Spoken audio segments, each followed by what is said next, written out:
मेरे साथ additional attorney general Punjab Farooq Awan sahab मेरे साथ मौजूद है। फ़ारूक अवान साहब, बहुत शुक्रिया आपके वक्त का। मुझे ये बताएं, आज क्या अदालती कार्रवाई हुई है?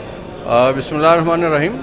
इमरान खान साहब के ख़िलाफ़ जो एक बेबुनियाद FIR दर्ज करवाई गई है और जिसमें बदकिस्मती से स्टेट ऑर्गन्स नहीं बल्कि उन्होंने एक जुडिशल मैजिस्ट्रेट साहब को उसमें कंप्लेनेंट बनाया है, उसमें इससे पहले 3 दिन के लिए हाई कोर्ट से ट्रांजिटरी बेल ली गई थी और आज जो कंसर्न कोर्ट है उसमें खान साहब पेश हुए और उनकी तरफ से बेल पिटीशन दी गई और इब्तदाई बहस के बाद उनकी जो अबूरी ज़मानत है वो मंजूर हुई है और 1 सितंबर तक के लिए उनको शामिल तफ्तीश होने का उसमें ऑर्डर होता है और अपना मौक़िफ़ पेश करेंगे।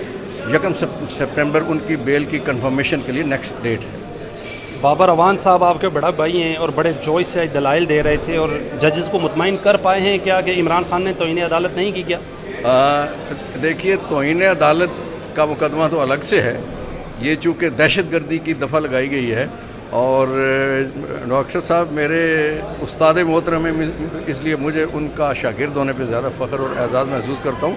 उन्होंने जो मौक़िफ़ आइन, कानून, ज़ाब्ता और जितने जिस सेक्शन के तहत, सेक्शन ऑफ लॉ के तहत गलत अंदाज से FIR दर्ज की गई है, कोर्ट के सामने वो सारी बातें आज उन्होंने रखी हैं कि ये बुनियादी तौर पे जिन 3 लोगों का नाम लिया गया था उनमें से कंप्लेनेंट नहीं है, पहली बात। दूसरी बात यह, उनमें से कोई मुतासर नहीं है किसी तौर पे भी। उसकी वजह यह है कि एक ज़ुबानी तौर पे लफ्ज़ अगर अदा किया गया है जिसमें कोई खौफ नहीं है, बंदा कोई ऐसा नहीं है खुदा न खास्ता कि वो डॉक्टर साहब ने यह कहा है कि कोई यहाँ कोई किसी ने खुदकुश जैकेट वाला नहीं था, कोई असले वाला नहीं था। एक ऐसा आदमी, एक ऐसा इंटरनेशनल फेस कि जिसको पूरी दुनिया जानती है और जिसके लिए अक़वाम मुत्तहिदा भी बोल पड़ी है उनके ख़िलाफ़ होने वाली ज़्यादती और झूठी FIRों के हवाले से। तो वो डॉक्टर साहब ने बहैसियत वकील उन्होंने अदालत को सारी चीज़ों से आगाह किया और अदालत ने इब्तदाई तौर पे, ज़ाहिर है जब तक अदालत उन चीज़ों से इत्तफाक न करे तो बेल नहीं दी जाती, इसलिए इब्तदाई तौर पे ये कानूनी तौर पे समझा जाएगा कि जिन ग्राउंड्स को टच किया गया है, जो ग्राउंड कोर्ट के सामने बेल के लिए, प्री अरेस्ट बेल के लिए रखी गई हैं, वो अदालत ने वो ग्राउंड्स प्रामा फेशाई दुरुस्त तस्लीम करते हुए बेल ग्रांट की है। फारूक अवान साहब, आप सीनियर कानूनदान भी हैं और एडिशनल एडवोकेट जनरल भी हैं पंजाब के। क्या इमरान खान ने जो अल्फाज का चुनाव किया है एडिशनल सेशन जज के ख़िलाफ़, IG DIG के ख़िलाफ़, वो क्या कानूनी तौर पर दुरुस्त हैं? और क्या जो इंटीरियर मिनिस्टर या थाना कोसार में जो मुकदमा दर्ज हुआ है ज़्यादा दहशतगर्दी का, वो भी दुरुस्त है? इंटीरियर मिनिस्टर का आपने नाम लिया, इंटीरियर मिनिस्टर के अपने जो अल्फाज हैं, मैं समझता हूँ 10 से ज़्यादा उनके ख़िलाफ़ FIRs बनती हैं। अगर इस तरह से उनके लफ्ज़ों पे जाएं तो गुज़श्ता कुछ अरसे में 10 से ज़्यादा FIR उनके ख़िलाफ़ बनती है। और सेकेंडली, ये जो अल्फाज हैं, इस वक्त के मौजूदा हुकूमत के कई वज़रा इससे ज़्यादा सख्त अल्फाज इस्तेमाल कर चुके हैं। अगर ये FIR दर्ज होना शुरू हुई तो फिर वो कहते हैं बात चल निकली तो बहुत दूर तक जाएगी। तो ये लफ्ज़ जो है ना, गैर पार्लिमानी लफ्ज़ है, इसमें ये पार्लियामेंट में आप देखते हैं कि अल्फाज इस्तेमाल होते हैं। और फिर ख्वाजा आसिफ साहब ने तो बड़ी बड़ी लंबी लंबी तकरीरों में ये शर्म करो, हया करो, फलां करो, सिर्फ ये लफ्ज़ है ना। अब किसी को अगर ये कहा जाए कि आप ख्याल करो, आप ज़्यादती ना करो, शर्म करो से मुराद ये है कि आप जो एक्सेस कर रहे हो, जो ज़्यादती कर रहे हो, वो ना करो।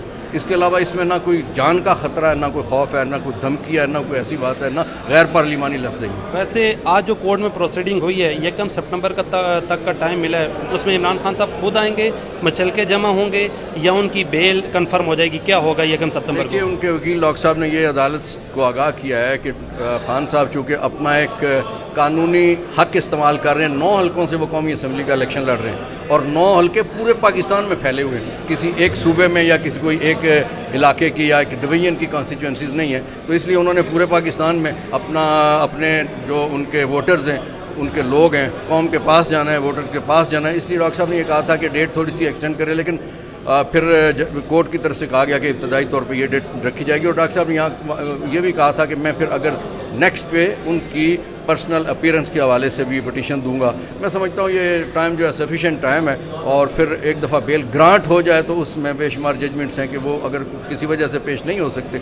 सेकेंडली यह है कि दरमियान में और लीगल बहुत सारी चीज़ें आ जाएंगी, क्योंकि ये मुकदमा बनता नहीं है, इसके क्वेश्चन के लिए भी जाया जाएगा कि मुकदमा क्वेश किया जाए, इसकी बुनियादें ही गैर कानूनी है। मुझे ये बताएं, इमरान खान पर वक्त 16 FIRs हैं, क्या इमरान खान को गेम से आउट करने की बात हो रही है? दहशत गर्दी का मुकदमा, तौहीन अदालत, फॉरेन फंडिंग केस, तोशा खाना रेफरेंस। साइफर के बाद खान साहब ने कोई बात पोशीदा नहीं रखी, कोई चीज़ पोशीदा नहीं है और इस वक्त तो पूरी दुनिया जानती है। वो कहते हैं ना जाने तो गुल ही ना जाने, बाग तो सारा जाने है।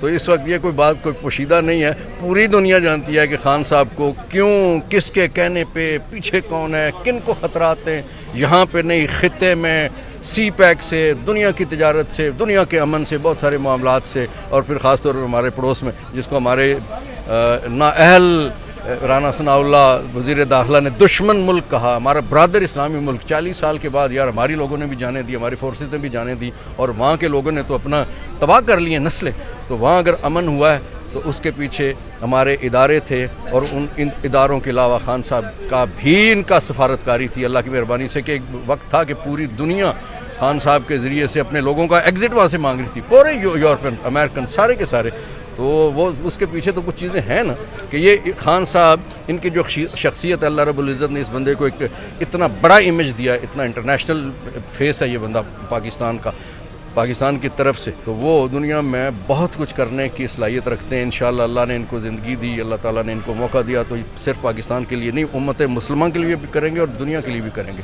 تو اس لیے بہت ساری جگہیں خوفزدہ ہیں، اور اس خوفزدگی کے لیے پھر وہ لوگ انویسٹمنٹ بھی کرتے ہیں، خرچے بھی کیے جاتے ہیں۔ ڈھکی چھپی بات وہ خان صاحب نے چھوڑی کوئی نہیں، انہوں نے پہلے دن قوم سے وعدہ کیا تھا کہ میں آپ سے سچ بولوں گا، انہوں نے سارے کا سارا سچ قوم کے سامنے کھول کے رکھ دیا۔ جی ناظرین، میرے ساتھ موجود تھے advocate supreme court additional advocate general Punjab Farooq Awan صاحب۔ اپنے میزبان بلال عباسی کو دیجیے اجازت، اللہ نگہبان۔